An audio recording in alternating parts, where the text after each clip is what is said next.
La seconde plongée du jour s'est déroulée sur le site Arcadia, toujours à l'ouest de Nosy-Be.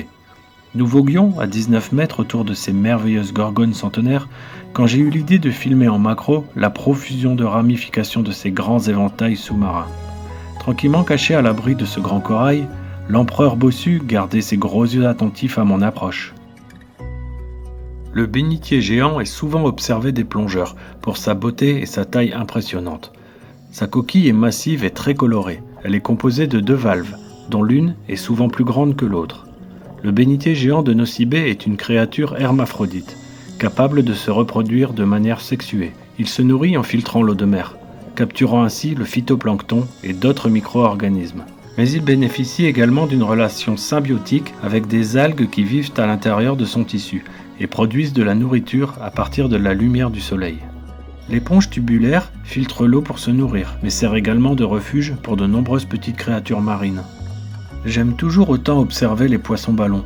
Ils sont si paisibles. Cependant, cette espèce se gonfle et ses épines cutanées ressortent quand il se sent menacé. C'est peut-être de là que vient l'expression « tu me gonfles ». Voilà une des raisons de plus de maîtriser une parfaite stabilité en plongée. Pour pouvoir filmer ou photographier correctement et sans abîmer l'environnement marin, il faut savoir rester immobile. Il faut également savoir lâcher et reprendre son détendeur pour faire de jolis sourires aux photographes. Il me semble que cette éponge est une éponge pompon, mais je n'en mettrai pas ma main au bénitier.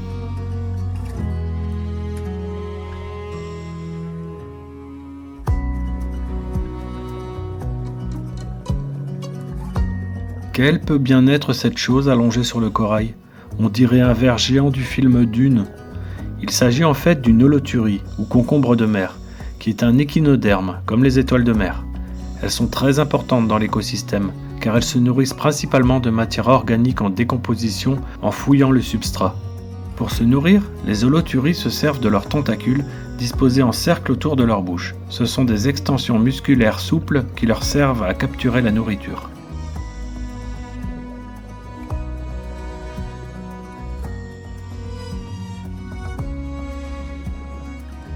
Le poisson labre-oiseau a un corps fuselé et élancé. C'est un poisson territorial, dont l'agilité et la rapidité en font un nageur gracieux, souvent vu virevoltant entre les coraux. En essayant de suivre ce poisson, je suis tombé sur cet impressionnant plateau qui semble être un corail Turbinaria reniformis, dont la taille peut atteindre 3 mètres. Appréciant l'instant, entouré de ces magnifiques gorgones, tellement importante pour la biodiversité marine, mon regard a été attiré par l'éclat de ces 2 superbes poissons. Ce sont des Chaetodon trifasciatus, ou poissons papillons à 3 bandes.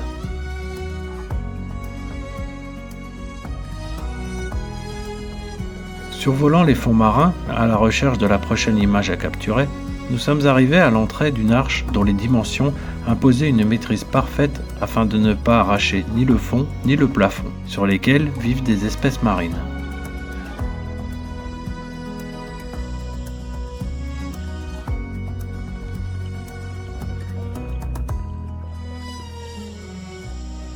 Jean-Christophe a proposé à Johanna de lancer son parachute pour nous identifier en surface.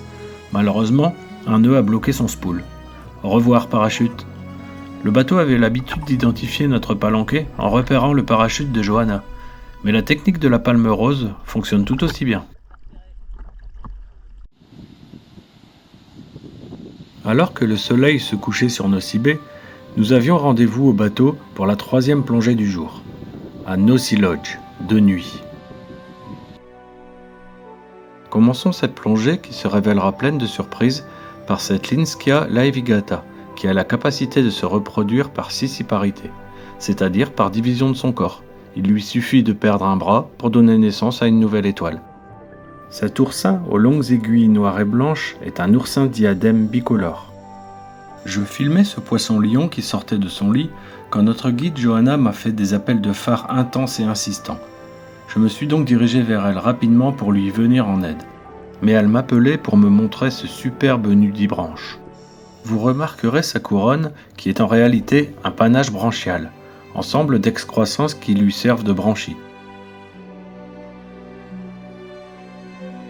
J'ai tout d'abord cru, de loin, filmer un serpent. Je me suis approché prudemment, afin de le voir de plus près. Je me suis alors rendu compte que de petites tentacules sortaient de sa bouche. Les Holothuries serpents, Synapta maculata, peuvent atteindre une taille de 3 à 4 mètres. Celle que j'ai pu ici observer est d'une taille tellement grande qu'il m'a fallu parcourir un long chemin pour découvrir jusqu'où elle s'étendait.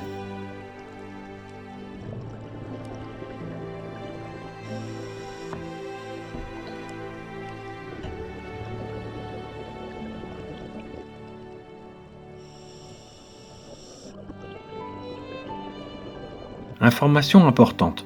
Quand on filme les animaux, il faut éviter de les éblouir avec nos gros phares de plusieurs milliers de lumens, surtout la nuit.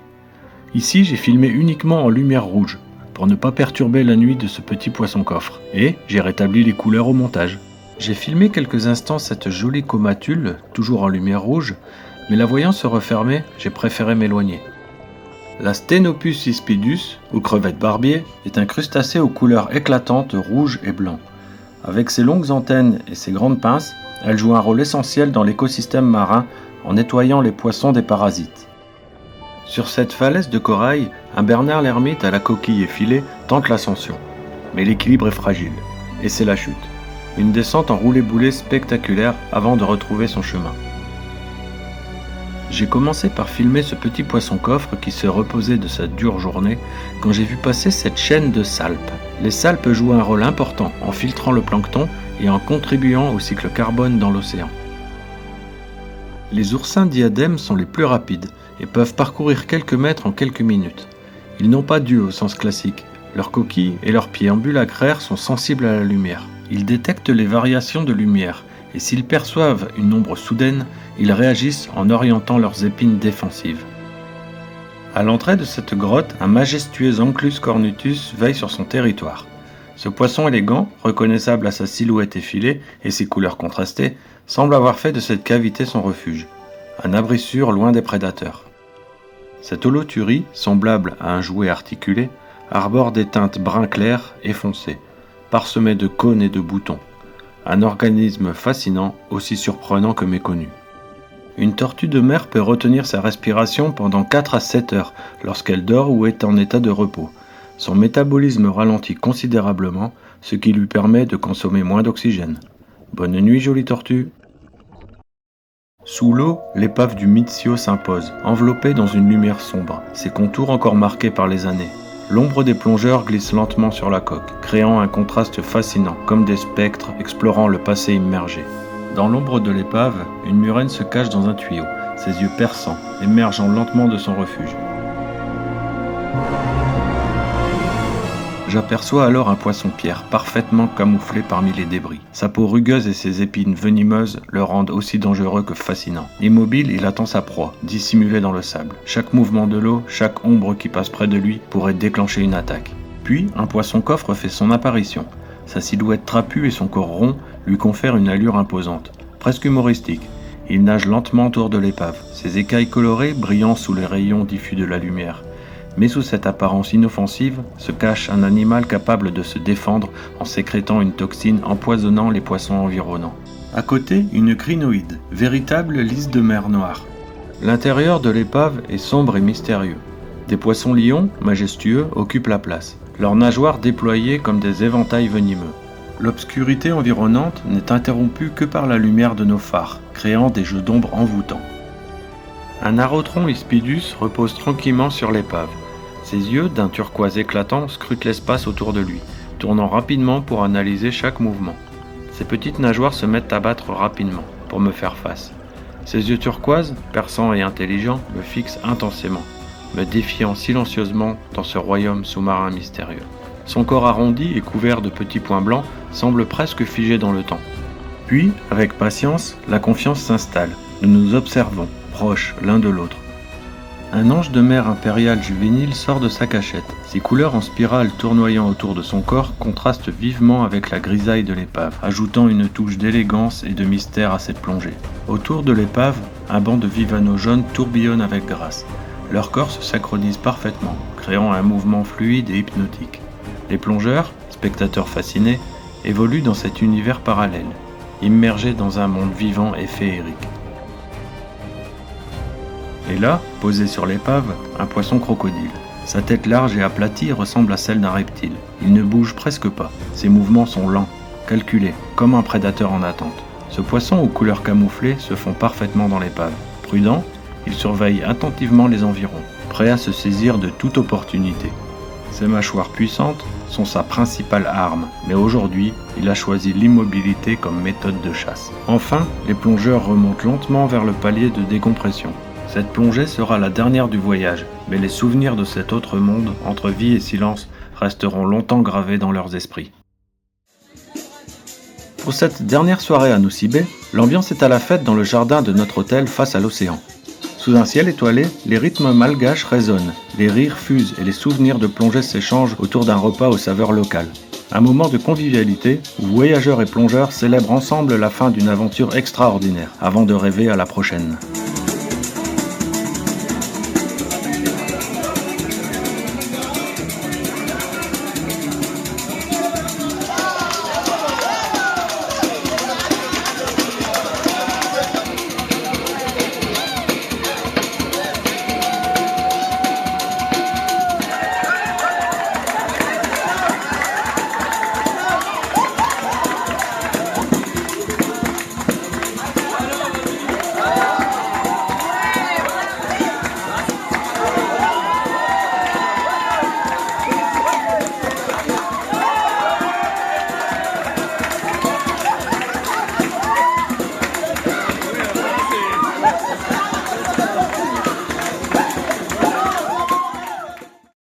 Nosy Be nous a offert un voyage inoubliable, entre découvertes sous-marines fascinantes et moments de partage uniques. 12 plongées riches en rencontres, des récifs colorés peuplés d'une incroyable biodiversité, mais aussi l'exploration de Madirokeli, ses ruelles animées et l'ambiance chaleureuse des soirées malgaches. Plus qu'un simple voyage, cette aventure a tissé des liens entre passionnés de plongée, dans une atmosphère conviviale et magique. Une expérience gravée à jamais, en attendant la prochaine immersion.